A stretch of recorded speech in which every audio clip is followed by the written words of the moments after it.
Hey guys, Outdoor Prepper, welcome back to the channel. We've got a beautiful day outside today, but churning out in the Atlantic is Hurricane Erin. And while I don't think that's going to impact us here in the mainland US, or at least I hope it won't, it did get me thinking. Some of my generators, much like yours, have been sitting in storage, kind of covered up and just sitting there since last year.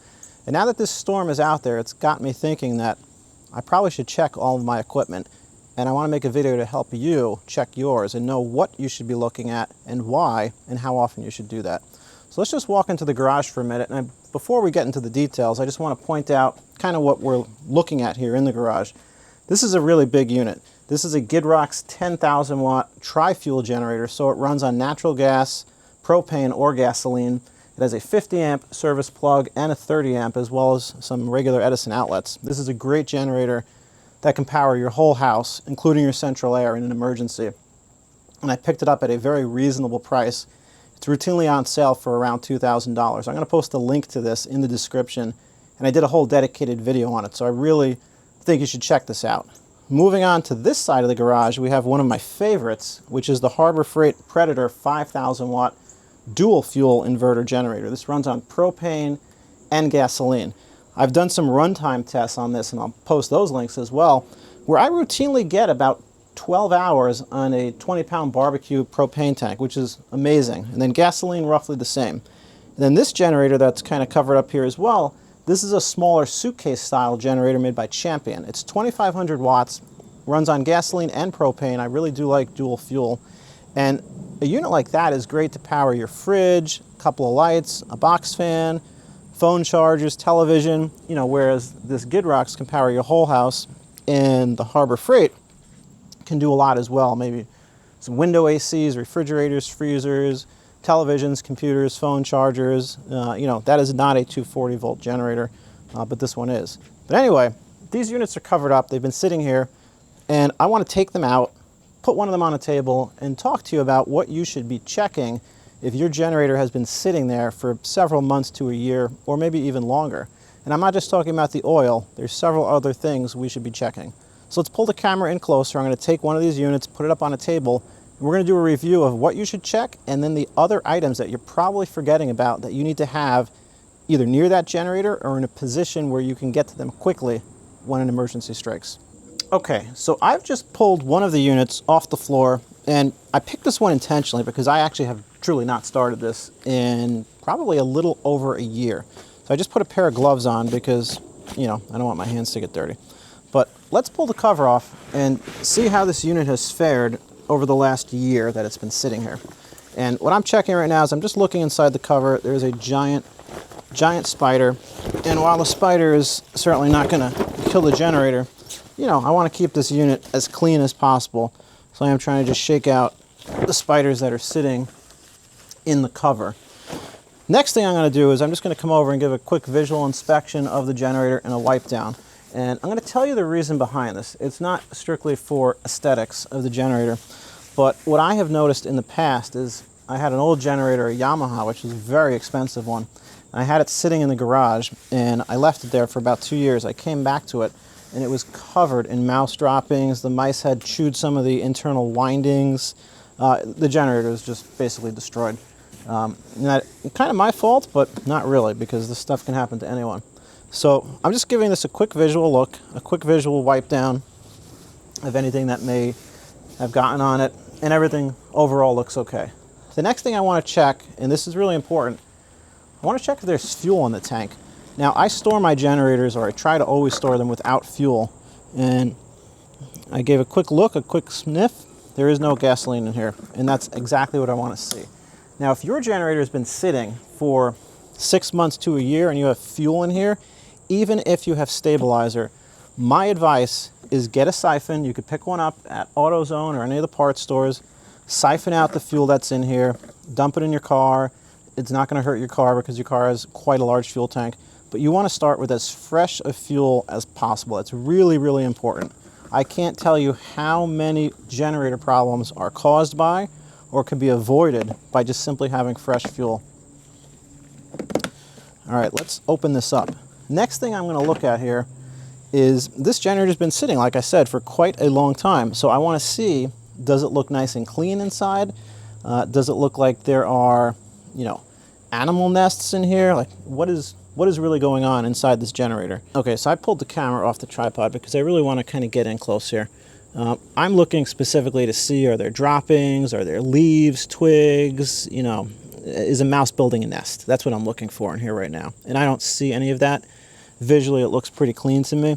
I'm also checking the front of the control panel to see, if anything looks like there's bite marks on it. Not that a bite mark is going to ruin something, but I want to be aware of maybe what could have gotten into the generator. And so far, for something that has sat here for so long, it looks pretty good, and the cover is definitely doing some justice here. While we're on this side, the next thing I'm checking is this piece right here. This is called the spark arrestor, and if you run on gasoline primarily, your spark arrestor is going to get kind of gunked up and dirty from carbon buildup. So what you need to do with the spark arrestor is you need to take it out, you need to clean it. You can clean it in kerosene or in gasoline. Obviously let it dry and completely evaporate before you put this all back together. But on a unit like this, you unscrew these screws, and then there's a set screw right on top where you can pull the spark arrestor out. If you don't clean that, and that has a lot of carbon buildup on it, when you go to start the generator, it may stall, it may sputter, and it eventually will just, stall out and die. So that's very, very important. The next thing I want to check here, and I'm going to put this back on the tripod because I want to use both hands, I want to check the oil. So as a matter of habit, when I put a generator away for the end of the season, I usually change the oil. But you know what? You may have been running that generator for weeks during a hurricane outage, who knows? So you may not have gotten around to it. So let's always check the oil. And the first thing I'm going to do is just kind of wipe the dipstick clean on a paper towel. I'm going to look at it. It's nice and clean here, but clean doesn't mean that there's enough. So I'm going to stick this in, and let me come behind the camera. I don't know if you can see that clearly on the camera, but there's plenty of oil here, and it's nice and clean. So right off the bat, I've got a couple of things going for me. The spark arrestor is nice and clean, the oil has sufficient quantity, and the oil itself is clean. The next thing that I want to check is right here, and this is the air filter, and this is often overlooked pretty much by a lot of people. So the air filter filters the air coming in to the combustion chamber, and if you're running this in a dusty environment, a pre-storm environment where there's all sorts of debris and leaves down, the air is probably not the cleanest, and this is just a foam element here. So what you want to do is you want to check this foam element, make sure that it's not all chewed up, nothing has gotten in here, it's not covered in dirt and dust. If it is, you want to clean this out. And then what everybody always forgets is you want to oil this lightly. So what you do is you take a little Ziploc bag, you put maybe a teaspoon of motor oil in there, the same oil that the generator takes, put this in the bag and just kind of move it around, get a very light film of oil on it, and then put it back inside. Now this is a little dry, so I'm actually going to do that off camera. And the reason that you're putting some oil on here is because the oil will help attract the dust. So what you're doing is you want this filter to pull in the dust and any of the debris, as opposed to going into the engine and scoring the cylinders. While we're in this side of the generator, there's something really important that I want to point out. Now, at the beginning of the video, I said you want to check the fuel. If there's fuel in here, my personal advice is you should drain all the fuel and start with fresh fuel. Now, when you siphon the fuel out, you're obviously not going to get every last drop, and you're not going to get the fuel that's in the carburetor that's been sitting there, or that's been sitting in the carburetor bowl. That's going to be very difficult to get out. However, all carburetors have this little screw right here, and this screw has a little spring behind it, and you're going to know because there's a little clear line that comes out of here and just kind of goes to nowhere. And what this does, if you loosen this set screw, it drains any gasoline that's in the bottom of the float bowl. And if you leave it open, it'll actually drain the gasoline, from the tank. It will all just flow through gravity and just come out of here. I would not suggest draining your whole tank this way. It's going to take forever. But I would siphon everything out. I would open this little set screw, and I would let any old gasoline come out of here, and then I would put new gas in. And when you see the new gas come out, then I would turn the set screw to shut it off. That way you've kind of flushed the system with fresh gasoline. I guarantee you this will solve most of your problems with the generator by simply having fresh fuel. I cannot emphasize enough that fuel is the #1 problem with generators that sit. All right, let's pull the tripod up just a little bit, because I do want to show you one other thing that I want to look at here. This right here is a cover for the spark plug. Now in every generator, they're in different positions, and some have covers, some have different ways to access them. But I'm just taking the cover off, and I just want to look inside and take a look at the boot to the spark plug. I want to make sure it's seated correctly, that it's not loose, that there's no damage to the wire, no insects, animals, whatever might be in there. This looks nice and clean. I don't see any issues. It's seated very tightly. You could take the boot off and you could take the spark plug out. This generator really does not need that. But it's important to check to make sure all of that looks like it's in good serviceable condition. Okay, now that we've checked all the basic things of the generator, we are going to start it up because that's the most important thing. We want to know that it's actually running, it's idling smooth, it's not hunting or stalling out. There's a couple of more things that are really important that everybody almost always overlooks. You've got the generator. Let's pretend we started it and everything works, but we are going to do it in person. What other items do you need? Well, right behind me is a really, really important one, and this is a fire extinguisher. There are so many generator fires and house fires caused by generator fires every year. And you might say, well, how? The generator's in perfect condition. Inevitably, somebody will try to refuel a running generator. You should never do that. You should always turn it off before you refuel it. But let's say you're one of the many people that don't do that. If this generator is running, it's vibrating all over the place, you start pouring the gasoline, some of it spills out, it spills onto a hot muffler component, a hot piece of the unit, and it immediately ignites. Or if your generator is not enclosed like this, it's even more likely to ignite. You may just have a fuel leak, you may have a propane leak. There could be a million different things that can go wrong that can cause a fire. So having a fire extinguisher readily accessible near the generator is very critical. Next up is two items that everyone often overlooks. One of which is really important, and this is extension cords. Just having the generator is half the battle, but if there's an outage right now, I need to have an extension cord, I need to know where it is, and it needs to be readily accessible, because if I have no power, it's storming, it's the middle of the night, it's a heat wave, whatever the situation is, the last thing I want to do is have a flashlight and I'm hunting around my basement or the shed or the garage trying to find the extension cord that my son's neighbor's uncle's relative borrowed a year ago and never brought back. So what I like to do is I have a couple of different reels. I have a 100-foot reel with a 100-foot cord. I have shorter ones. I have different capacity extension cords, different gauges, and I keep them all around where I keep the generator. Sometimes I actually put them on the generator and then I cover it. That way they're there. And for the larger units, like the Harbor Freight that I can plug into my transfer switch, I actually take the transfer switch cable and I put it on top of the generator and then I cover it. So I know that the cords are always with the generator. The next thing you want to check, and I'm going to pick one up right here, is fuel. You want to make sure you have fresh fuel and that it's full, because when you have an outage, it's going to be at a totally inopportune time, and the gas station might also have an outage. So what I like to do when I'm checking the generator, when I'm checking the cables, the fire extinguisher and everything else, I take the gas can and I dump whatever's in here, the older fuel, into my car. Again, it's not going to hurt the car. I'll fill the car up with a lot of fresh fuel to dilute it, and then I'm going to go to the gas station, put a little bit of stable in here, and I'm going to fill this up, and I'll probably even take a Sharpie and just write the date that I filled it on here. That way I know this fuel is fresh and it's good to go. And in addition to some fresh fuel, you want to have enough fresh fuel to actually run the generator. So this generator takes a little over a gallon, so this can will basically fill it. But I have other cans as well, and I did a whole video on these cans. I think these are great gasoline cans. These are the no spill.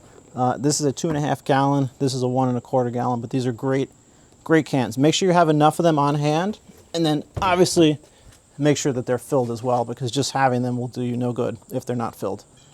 Another item that I like to have on hand is this relatively inexpensive carbon monoxide meter. I'm just going to try to make sure that this is in the camera itself. I picked this up on Amazon. It's made by Top Test. It was about $25, and this is a handheld carbon monoxide meter. So what I do when the generator is outside and it's running, I obviously position it away from my house, and that's another thing you should do. You should check in advance to say, okay, where am I going to run the generator? So when a storm happens and there's an outage, I already know where I'm going to set it up. I've already checked the area. I've made sure that it's suitable, it's level ground, it's not going to be in a pool of water. So you set it up, and then what you should do with this meter, after it's been running for a little bit, go inside and just do a sweep around the doors and around the windows to make sure that no carbon monoxide is getting into the house that could potentially harm your family or yourself. Obviously, you should have a carbon monoxide detector in your house, but this small $25 one really is very beneficial to have in addition to the one inside your home. Okay, now that we've got all of these items taken care of, we've checked everything, we've checked the generator, we've checked our auxiliary supplies, the cords, the gasoline, the fire extinguisher, the carbon monoxide detector, we've identified a location of where we're going to run the generator in a storm. There's one thing left to do, and that's probably the most fun. We've got to start the generator. Let's just make sure it works. But there is one other item I actually forgot, and I just went to go grab it, and it reminded me. This is a dual fuel unit, so I like to run this on propane primarily because it doesn't gum up the carburetor. I can leave the tank of propane sitting there for 20 years and it's still going to be just as good as it was the day I bought it, whereas gasoline is going to fall apart in 6 months. So the other thing I have to check, because this is a dual fuel unit, I want to make sure I've still got the regulator and the hose and that it doesn't look chewed up, none of the fittings look loose, everything looks good as new because I stored it in a pretty secure environment. Let's hook this up and let's start it up. Okay, so I've got the generator out here. It's pointed away from my garage because I don't want the garage to fill with exhaust. And this is a propane generator, so propane and gasoline. So if you're running on propane, you do need to purge the propane from the line. And I see complaints and comments all the time of people saying the generator doesn't work, I can't get it to start, blah blah blah. It's just because you haven't purged the propane, or I'm sorry, the air from the line. So I've got it hooked up to the tank. I'm now going to hook it up to the unit itself. And that's just how easy this is to hook up. I'm going to turn the propane on. And I just want to point out, because I really am a huge fan of this specific Champion generator, that on a barbecue-sized propane tank, this generator can run for up to 35 hours. That's an amazing, amazing runtime. But I'll post a link to this in the description. So to start a propane generator, and everyone's going to disagree, but it says this in the manual, and from experience, this is what you have to do. You put it on choke, and you're going to pull a few times to kind of purge the air out of the line, and then once it sounds like it's going to start, you switch back to propane and you start it. So let's give this a try.